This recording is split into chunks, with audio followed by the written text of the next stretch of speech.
Olá pessoal, tudo bem com vocês? Bom, vamos corrigir os exercícios dessa aula, das aulas 13 e 14, que é geometria molecular, muito simples, eu acho que vocês entenderam muito bem, acho que não teve problema. E na próxima aula, se você quiser já ir dando uma estudadinha em polaridade, que vai ser nossa próxima aula, tudo bem? Exercícios, falando em geometria molecular, não vai aparecer grande dificuldade, é só para a gente entender mesmo como funcionam as moléculas, como que essas moléculas se encontram no espaço. Então acredito que essa aula não teve grande dificuldade, concorda comigo?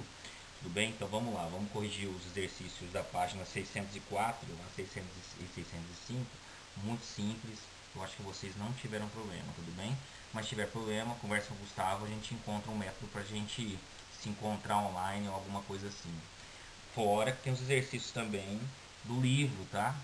Então lá no livro também dê uma estudadinha lá, tudo bem? Então vamos lá começar então a nossa resolução. É uma situação chata, a gente deveria estar em sala de aula porque o contato de vocês é muito bom, mas é para sentir se vocês estão entendendo ou não. Mas vamos continuar assim que a gente não pode parar, principalmente terceiro não pode parar, tudo bem? Que vocês vão prestar vestibular ano que vem e creio que mudanças de data não vai ser tanto drástica como está sendo a nossa mudança em sala de aula, tudo bem? Então vamos lá, moçada, bons estudos aí, vamos começar então. Bom pessoal, primeiro exercício então, considerando a geometria molecular de algumas moléculas e íons, assinale a alternativa que lista apenas as espécies com geometria trigonal plana. Trigonal plana é aquela com ângulo de 120 graus, né? Então, por exemplo, tem até como aí, como você pode pegar aí na sua apostila, no seu caderno, o CO2 é clássico, né? Acho que foi até o exemplo que eu dei, o CO2 ele é linear, então já descarta essa alternativa. No B, o O3 é angular, que talvez eu tenha dado algum exemplo aí, você pode até procurar, mas o NH3 é clássico também, que é piramidal. Tá aí o exemplo do NH3 que é piramidal. Então, a alternativa C você também descarta que o CO2 é linear. A alternativa D tem o NH3 que é piramidal. Então, só pode ficar a alternativa E, né? Que o SO3 ele é trigonal plano, mas aqui tem um ângulo de 120 graus aí em cada nuvem eletrônica. No caso do SO3 que nem está apresentado aí, moçada, é uma ligação dupla entre o enxofre e o oxigênio, e aqui está representado uma ligação dativa entre um enxofre e o oxigênio. Então tem duas ligações dativas aí, ok? O segundo exercício, o tetracloreto de carbono, que é o CCl4, a amônia e o sulfeto de hidrogênio são substâncias moleculares que apresentam respectivamente, né? Então é o seguinte, moçada, você pode pensar assim, como que eu vou montar a molécula CCl4, NH3 e o H2S numa prova? Então você pode pensar o seguinte, você pode pensar que vai ser dados informações, vai ser dado informações para você montar essa molécula, tá? O número de elétrons na camada de valência, ou vai te dar o próprio número atômico, aí você monta a molécula. Então são quatro moléculas clássicas também, porque não tem de onde fugir. Essas moléculas, se aparecerem em prova, não tem de onde fugir dessas clássicas, moçada. Então o CCl4, falando em carbono, ele apresenta alguns tipos de geometria que a gente já viu até na hibridização aula passada. O NH3 também é clássico e o H2S é como a água, né? Então, a alternativa que encaixa é a alternativa B.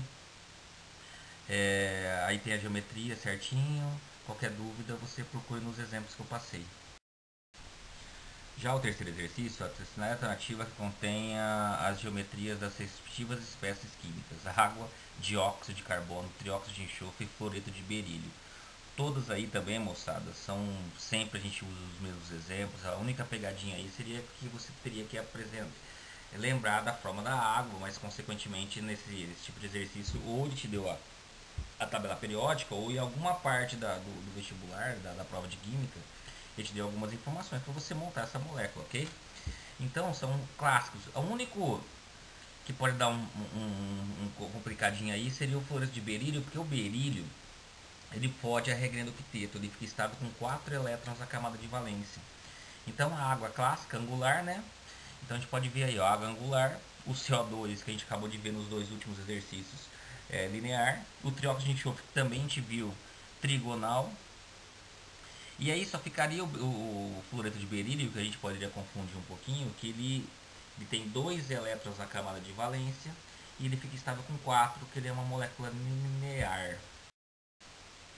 Já esse último exercício, a gente pode trabalhar o seguinte. Sabendo-se que a amônia, que é o NH3, é constituído por moléculas polares, que é o próximo tópico da nossa próxima aula, tá? Não se preocupe. Se você quiser dando uma estudadinha também na próxima aula, nossa próxima aula vai ser polaridade. E apresenta boa solubilidade em água, a gente vai entender também por causa disso. O diclorometano, que é o CH2 série 2, não possui isômeros, também em matéria nova lá em orgânica mais para frente. São substâncias que apresentam fórmulas iguais, fórmulas moleculares iguais, mas estruturas ou outro tipo de fórmula estrutural diferente aí, mas que eles têm em comum a mesma fórmula molecular. Então, isômeros apresentam substâncias diferentes que apresentam a mesma fórmula molecular, mas a gente vai ver mais para frente. Sua molécula apresenta sua polaridade devido à sua geometria e à alta eletronegatividade do cloro. O disulfeto de carbono, que é o CS2, o enxofre está debaixo do oxigênio, então ali como se fosse o CO2, ele se comporta como o CO2, é igualzinho, o enxofre está debaixo do oxigênio, você vai apresentar as mesmas características do oxigênio numa ligação química, né? Então é como se fosse o CO2. É um solvente apolar de baixa temperatura de ebulição. As formas estruturais que melhor representam essas três substâncias são, mesmo esquema, moçada, falou em amônia, piramidal. Então pode ser alternativa A, B ou D. Já o tetracloreto de carbono, CH2Cl2, é o nosso tetraedro. Então tetraedro pode ser a estrutura da alternativa B, né? Então é a única que fica. E o CS2 é como se fosse o CO2, que é linear.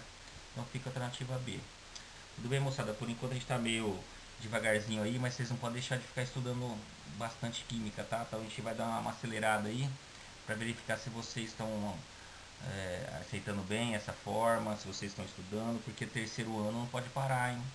Terceiro ano, vocês principalmente, vocês não podem parar, tudo bem? Até mais, até a próxima aula.